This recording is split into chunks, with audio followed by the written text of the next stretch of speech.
My friends make fun of me all the time for how clean my cars are, but it's not just because I like keeping them clean. I love the process of getting them clean. And in today's video, we're going to be doing exactly that. We're going to be applying the Kennan cleaning method to this Porsche 993. I've brought the 993 up to Crazy Nick's house because he has a great power washer setup that I'm going to be borrowing today. Of course, link to his YouTube channel is below. Thank you as always, Nick.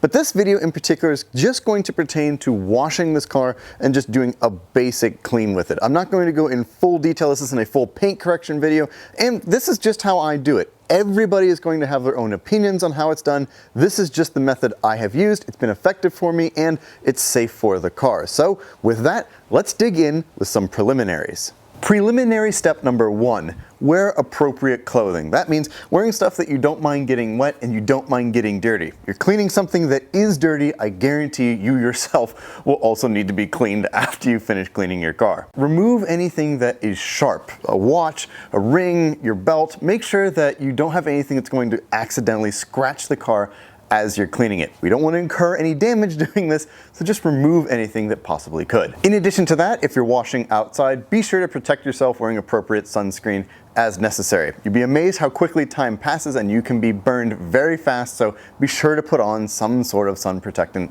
if you're working outside. Preliminary step number 2. Pick a nice location. Ideally, you want to be out of direct sunlight and in the shade. The reason for this is you don't want the paint to get overly hot. When paint is hot, it becomes more susceptible to scratches, and we really want to avoid that. In addition to that, you don't want to have extra water spots caused by the water drying on the paint. The whole point is to get the car clean, so we want to avoid as much of that as we can. Make sure the car is relatively cool, the paint is cool to the touch, and that the engine has been running for all that long, as heat will soak from the engine to the engine cover, and the paint on that particular part of the car will dry faster. Simple shade from a tree like this is enough, or you can consider washing your car early in the morning or slightly later at night. I would encourage you to do it earlier in the morning because you'll have increasingly more daylight as opposed to the reverse as the day ends. Make sure you have good lighting to see everything so you can really get all of the dirt off of the car. The next preliminary step is to prepare your buckets. Now, I happen to use something called the 3-bucket method, meaning that I have, well, 3 different buckets that I like to use to wash the car. The first one, this orange one, is a rinse bucket. This is where I will rinse my mitts off to make sure I'm getting some of the dirt from the car off of the mitts before I then continue cleaning the rest of the car. Into this bucket, I simply put water. Very easy and straightforward, as again, we're just using it to rinse. Then I have my body soap bucket. This is soap that's specifically designed to attack particles on the paint. Into this bucket with the body soap, I first spray a little bit of water in there so that the soap doesn't stick directly to the bottom of the bucket, and then I add more water, building up a lot of suds just to make it nice and foamy. It also adds a level of slickness and lubrication to make getting that dirt off of the car a little bit more easily. And lastly, I have my wheel bucket. This is full of wheel-specific soap that is designed to attack brake dust and specific kind of dirt that ends up around the wheel. This is one of the most dirty parts of the car, so I have a specific bucket for that, full of brushes and mitts. Before I begin cleaning the car, I like to prepare these buckets with everything that I need so that once we have water on the car, we can act quickly in order to get the dirt off of it to, again, avoid water spots. You'll also notice in the bottom of each bucket I have a grit guard. The purpose of this is to elevate the mitt off of the bottom of the bucket where all of the sediment is going to eventually end up. This helps reduce scratches to the car and it just keeps the mitt a little bit more clean. I like to have it in all the buckets and that's where you'll see it. Once you've added water to your soap buckets, of course, the bubbles are going to burst and eventually that level is going to get a little bit lower. Add a little bit more water before you start washing the car just to make sure you've got the right mixture of soap and water in each bucket. A lot of people will use a 2-bucket method, just using 1 bucket for body, 1 bucket for wheels. I've always used the third. It is admittedly overkill, but that's just how I do things. I just like to reduce the risk of scratching the car. That's one of the biggest things I'm concerned about, especially when using mitts, so I find that having a 3rd bucket really helps avoid that. With all of that out of the way, it's time to begin cleaning the 993, and we're going to start by cleaning the wheels. Now, I do this for 2 reasons. As I mentioned before, we don't want water sitting on the paint for all that long because we're trying to avoid spots. If you clean the wheels last, it means that the body, which is clean, has water on it, sitting there, eventually drying, leaving spots. We don't want to do that. So we want to start with the wheels for that reason first.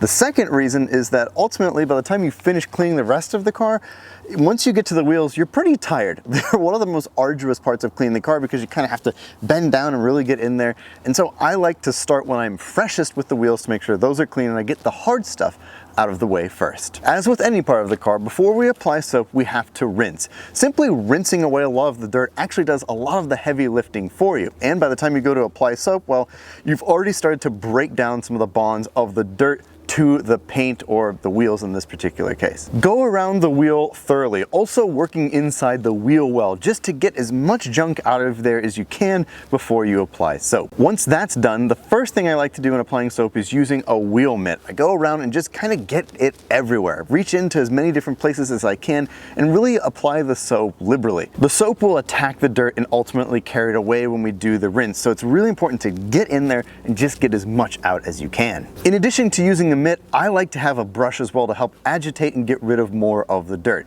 Again, you can use a variety of different brushes. This just happens to be the one that I use, but it's really useful for getting into the wheel and just getting into the nooks and crannies that I couldn't otherwise reach with the mitt. Once all of that is done, it's time to rinse again. Be sure to really be thorough with this. Get back up in the wheel well again, get all of the dirt out of here as best you can. The last thing I like to do with wheels is to clean the tires. Now, there's a specific soap that I like to use, and there are a number of brands that provide it, but it really helps get all of the dirt that's embedded into the sidewall. Because rubber is a little bit more porous, dirt just gets in there and sticks in there and it just doesn't look nice. So every time I clean wheels, I like to reset that.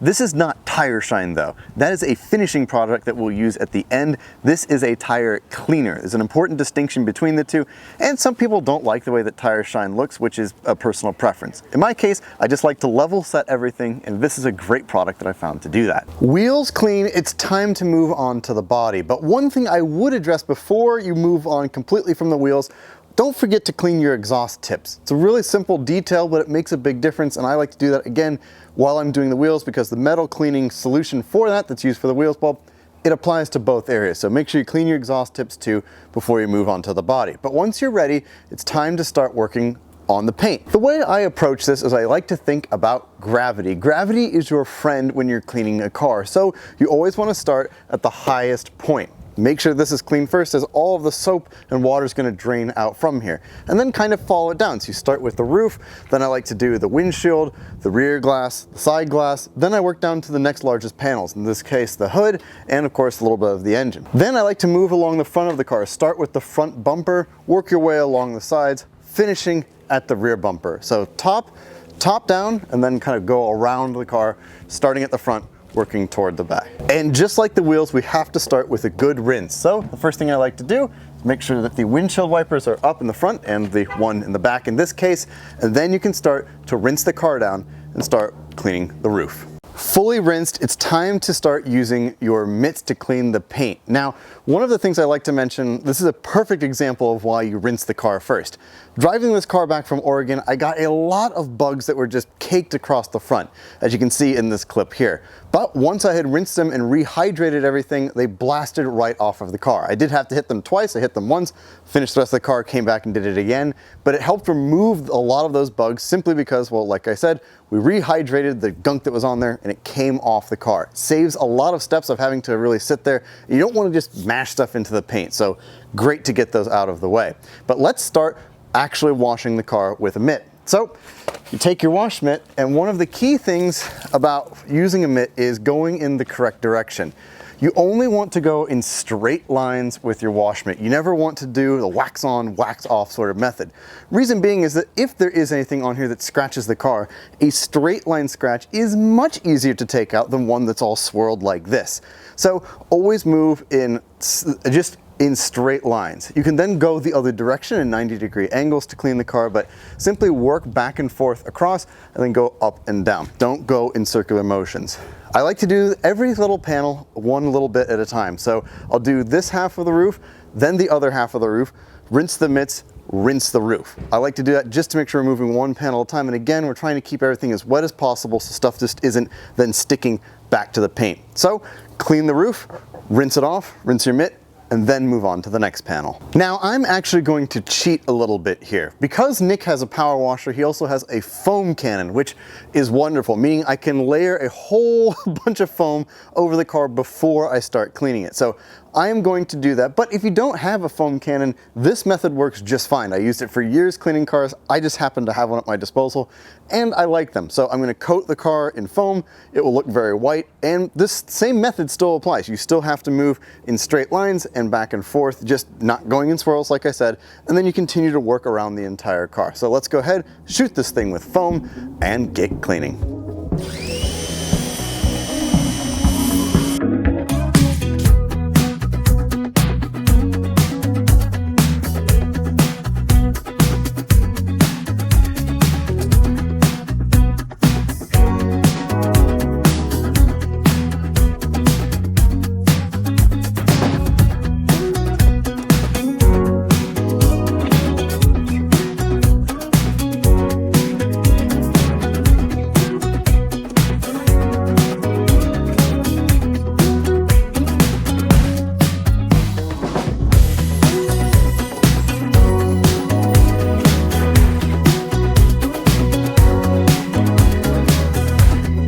Just like that, we're done with the washing part, and boy, this car looks so much better already. I'm really happy with the way it's cleaning up. It's looking really good.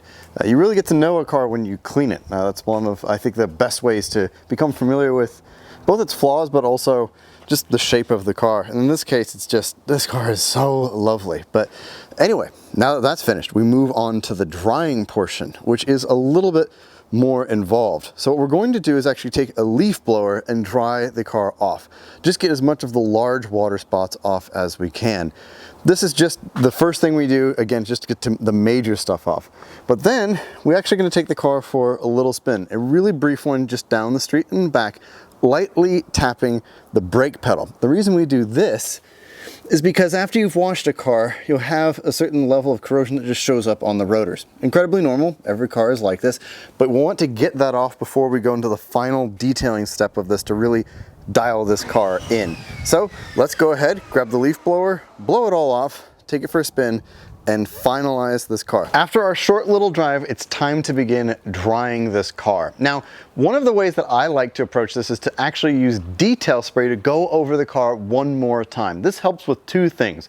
One, it actually helps the car dry a little bit faster and adds a little bit of shine, but it also allows you to pick up any spots that you accidentally missed. Nobody is perfect, and you're going to miss little spots throughout the car, but going over it again with detail spray allows you to target those and really dial the car in. I have found that that method works really well for me, and there are a series of towels that I like to use. For the glass, I use a very specific glass towel. I find that when you have towels that are designed for that specific purpose, you eliminate the possibility of leaving lint behind. There are two things that really bother me, lint and smudges. So I use those to go over all the glass first, and I use my detail spray as the lubricant in order to do that. Just helps the glass shine up, and it makes it look really nice. When I go over the body, I'll use two microfiber towels, and I tend to use ones that are a little bit thicker and also have a border around them. I just like this design, and it works really well for me. Some people don't like that. It's completely up to you. But the first thing I do is I wet the panel with just a little bit of detail spray. Then I go over it with one towel to help get off the majority of the spray, and one more to buff off any excess that I missed. By doing all of this, it ensures that you really haven't missed any spots on this car. You don't have any extra smudges, and it just, well, again, gets absolutely everything off of the car. You've done so much work to get to this step, you really should spend the time dialing it in, as ultimately it doesn't add that much to it, as you're gonna have to dry the car anyway. Body completely done. It's time to start adding some of the finer details to this car. Now, there's going to do a couple of little things that I'm going to explain here in a second that you need to finish, but while I'm doing those, I want the tire dressing on these wheels to be drying. So I'm going to do exactly what I did to the body. Go over these wheels with a wheel-specific towel and just detail spray and make sure I get any schmutz that's still left on there off. Then I'm going to treat these wheels with tire gel. Now, there are a couple of different coatings you can use. The reason I like to use a tire gel is that it stays on the rubber longer and better. You can use spray products too, but I've never liked those because they're usually water-based, meaning when they do get wet, they sling down the side of the car. So I prefer more of a coating to put on here, which is what I use for, which is how I just apply tire shine. Now again, if tire shine isn't your thing, that's completely fine too. But I like these wheels to, I like the tires to look super black, not super shiny. I like a matte finish, but I just like them to look really black. So I'm gonna apply that. But one trick to that I have found, once you've applied it, let the car roll backwards and rotate the wheels 180 degrees. Because the car is pressing down here on this part of the tire, the coating is not evenly applied. But if you roll the car backwards so you can get to the top of it, then you can put that last little finishing touch on there, and then it's even all the way around. Otherwise, you're gonna have one spot that doesn't look the same, and you're gonna see it, or other people will see it as the wheels are rotating. So just a little trick that I have found. So let's go ahead, clean these off and apply that. And while those dry, you can't forget to dry inside your door jambs. Make sure that you dry inside of there. Open the frunk, in this case, the engine cover, same thing. Go over all that with a towel, not one of the ones you use on the body, but a slightly less nice towel, or maybe an old towel, and just make sure you get all of the moisture out of here. You don't want to trap that in there and have that rust. Not good. So make sure that you get all of that, get inside the door hinges as well. Just get any moisture that you see out of there. And then by the time you've done that, you can buff off any excess that's on the tires, and we're ready to see what this thing looks like in the sunshine. Voila, the final product, one very clean Porsche 911. I had so much fun detailing this car because, again, to me, it's all about the process. It's simple. You ask yourself, is that spot as clean as it could be? If the answer is no, well, you clean it until it is. The attention's all in the details, from the tire shine to finally adding the dealer plate at the back, because yes, this car is being sold by Carbine Motorcars, and this car came out looking fantastic. I'm so glad I got to work on this car. It was an absolute joy. Thank you all so much for watching, and I'll talk to you very soon. Goodbye.